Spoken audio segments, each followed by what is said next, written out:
What's going on, you guys? It's your host, your son Jonathan, aka Jonathan, the host of the Why Not Money channel, back again with another video talking about what do I do for work and exactly how much money do I make.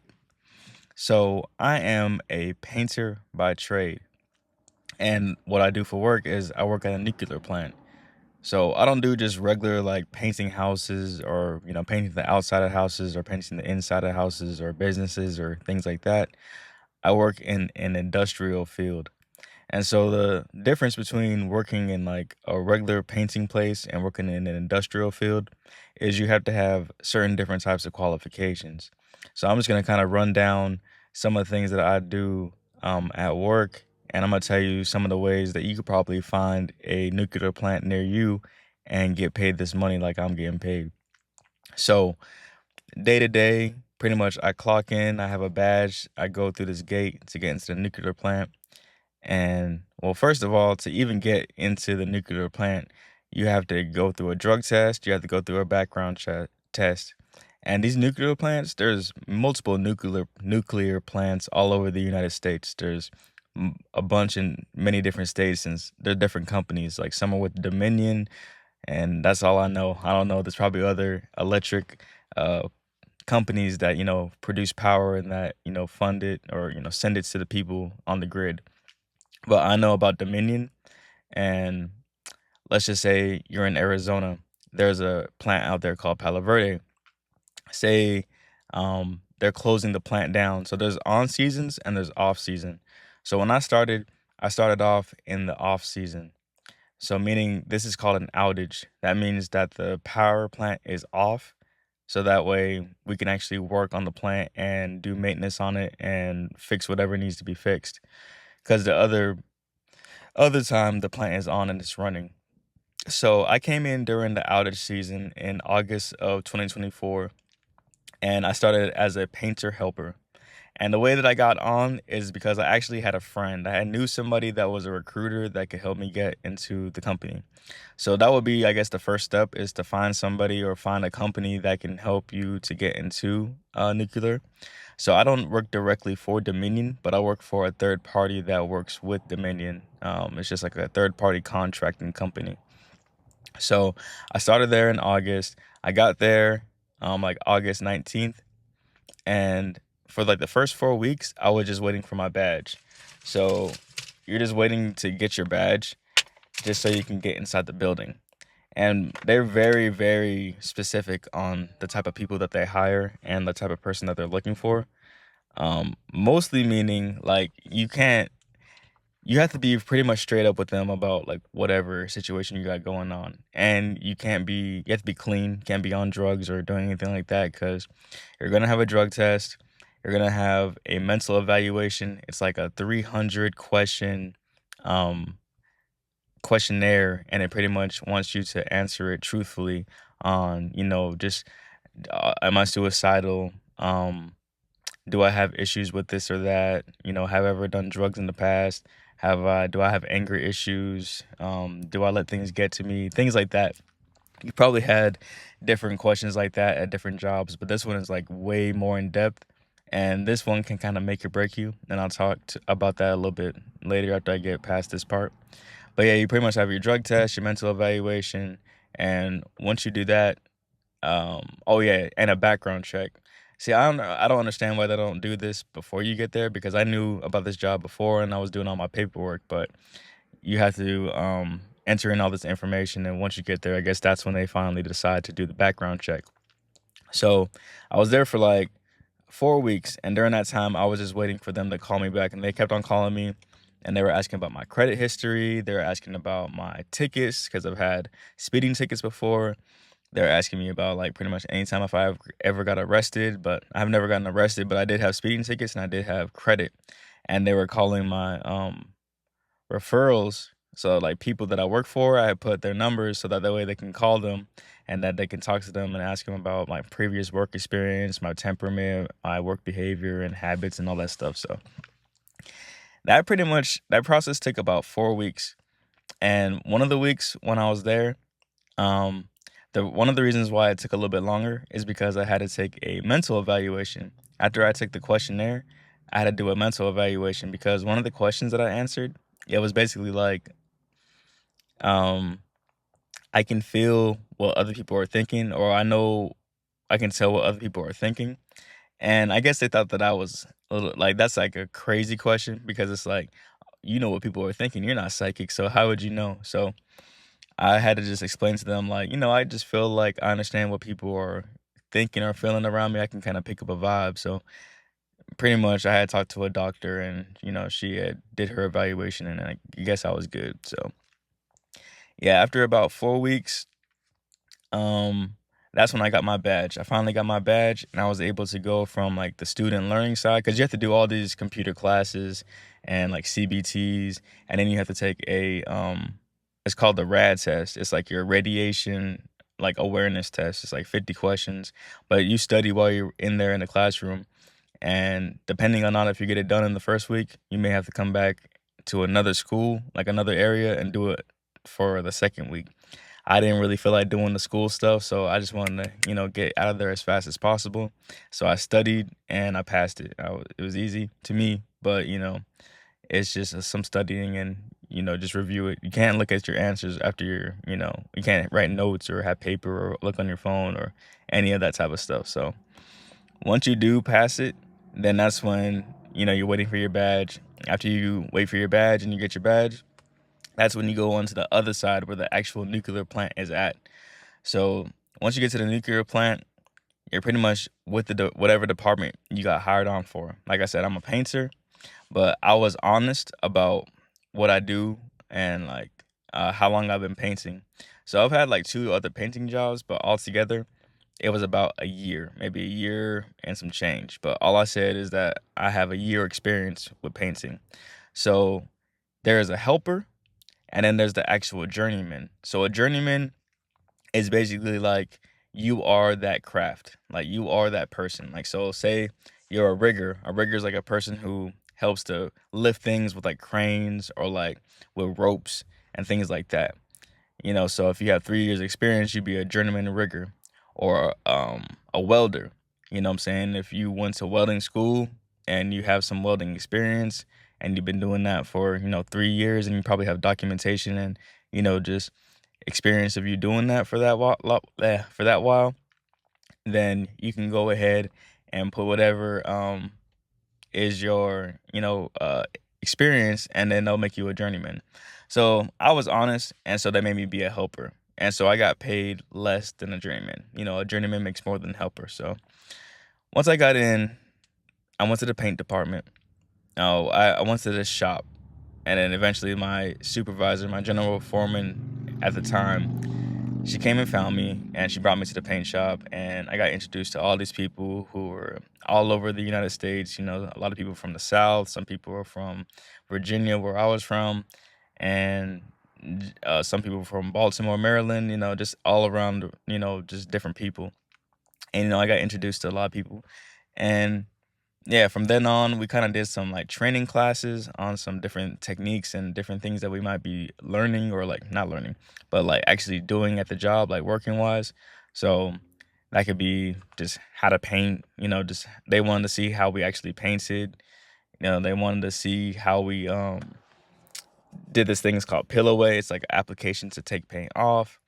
So it was just different things like that. They were kind of testing us, and I can tell a lot of people really didn't have that much experience. They just knew that they should put a certain amount of time because I can kind of tell that some of these people didn't have that much experience with painting, but they can tell right off the bat, like, you've painted before, haven't you? I'm like, yeah, like I have some experience, but yeah, so I was doing that. Uh, the whole outage, pretty much just working, getting experience, doing different jobs, meeting different people, and pretty much honestly, your work ethic is going to be the most important thing at a job like this or really any job. Like, but this particular job, they're really paying attention to you. They're really trying to see what kind of person you are, and they're really trying to see what type of attitude and what type of work ethic you have. Personally, I'm a very quiet person. Like I'm a extrovert, but when I'm at work, I'm more like an introvert. So when I'm to myself, I'm just to myself. I mind my own business. I just put my headphones in. When it's time to work, though, I hop up and I get to work.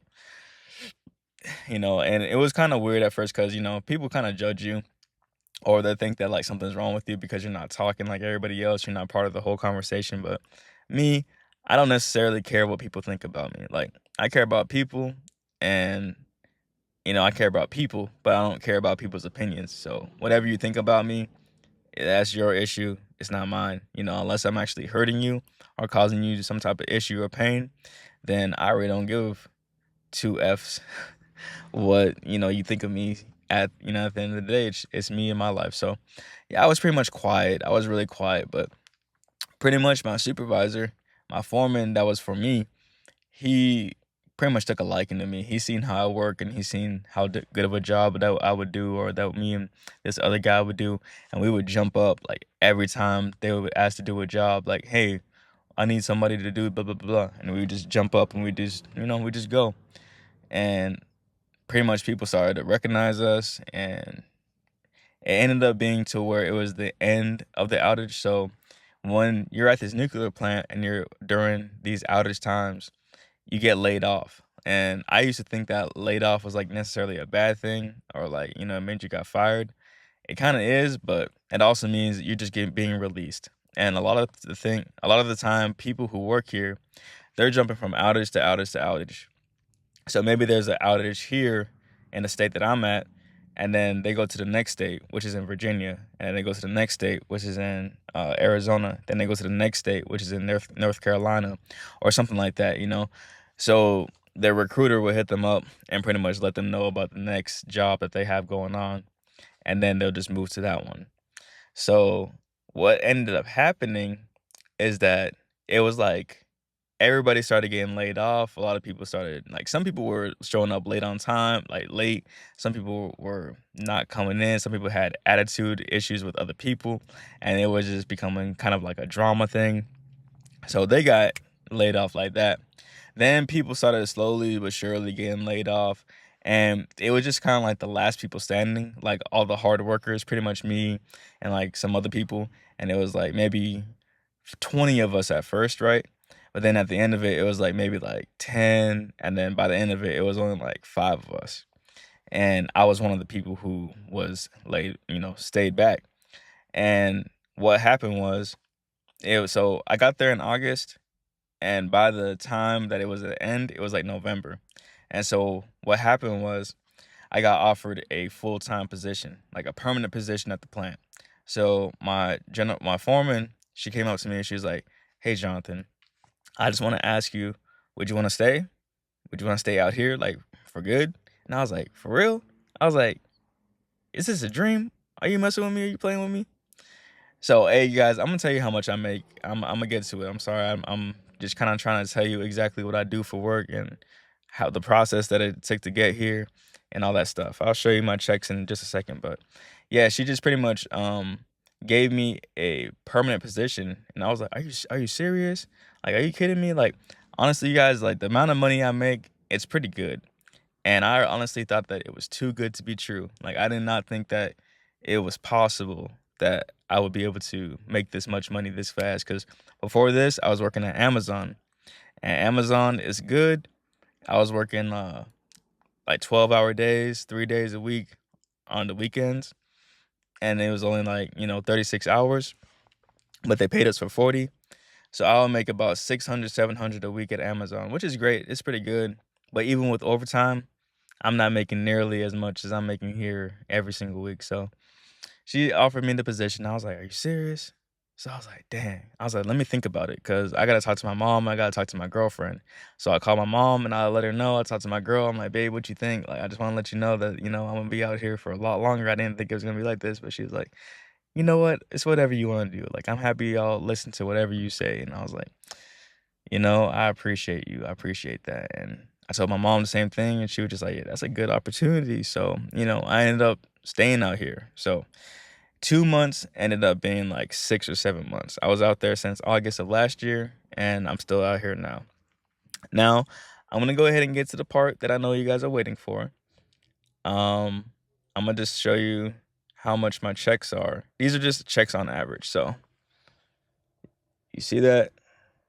I'm gonna have to flip the video because my video is, you know,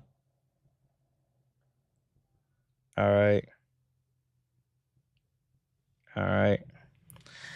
So my checks are about like 1,390. Um, if I work overtime like one day, it's like 1,500. So imagine this is only me working 4 days, 10 hours. When I was out here during the outage, I was making, I was working 6 days a week, 12 hours. My checks were like 2,500, you guys. $2,500 a week. Now I make about 13, like I said, 1,300 or something like that. And yeah, that's every single week. So the reason why my money is like that, I'm gonna tell you how much I make an hour. So the reason why my money is like that is because I don't think it showed me up here. Nah, it doesn't show me my hourly wage. I think I make like 22. It's like $22. Let me see. I got another check stub over here. Um, yeah, my rate. I think this is an old check. My rate when I started it was like 21.6, so 21.62. So $21.62, but this is a while ago. So I think I make like 22 now. But anyways, I make about $22 an hour. But the reason why my money is so up is because I get paid per diem. When you work these nuclear plants, they pay you depending on how close you are, how close you live to the plant. So say you live in Arizona, but you're working in Virginia, you basically have to be 50 miles or more, at least with this company. So at least 50 miles or more, you get paid per diem. And so basically what per diem is for is to pay you to have a place to stay, have a hotel, food and all that stuff. So some places pay more, some places pay less.